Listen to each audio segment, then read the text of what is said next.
All right, one more from the homework here, and this one's a bit of a doozy. Lucky number 13. We've got a whole lot of stuff going on here with this quantity being squared. We want to solve this quadratic, and the way that we're going to do that is we are going to use the square root method. We want to get inside of these parentheses, but we have a whole bunch of stuff standing in our way. We're multiplying by 2, we're squaring the parentheses, the quantity, we are subtracting 1, we're doing all kinds of stuff.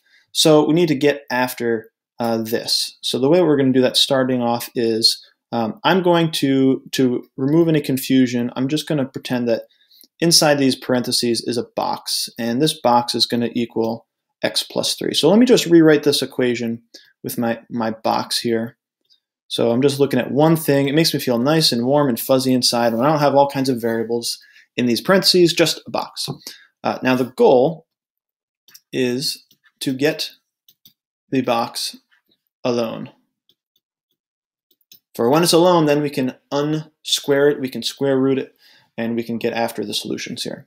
So let's do that first by adding 1 to both sides. We want to isolate this box squared. So I've got 2 times my box squared equals 40.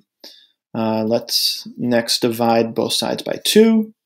So now I have gotten my box squared, and that's going to equal 20. Now I'm ready to get rid of this exponent, this 2, the square, by square rooting both sides. And at this point, I have to remember to take the positive and negative root, and these guys will cancel out, and now I have my box all alone. And that is equal to either the positive or negative square root of 20. Now, square root of 20, I can simplify.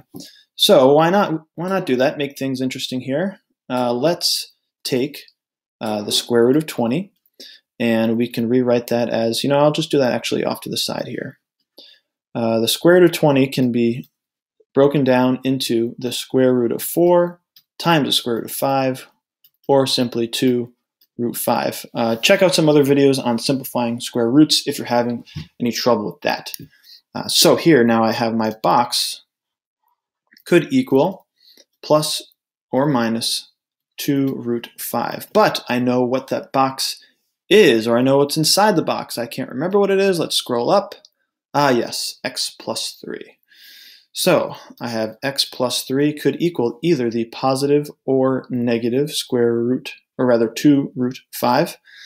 And since I don't really have these nice integer numbers that are going to combine with this 3 when I move this 3 over, I'm going to leave this positive and negative root in just the plus or minus symbols, or plus or minus form.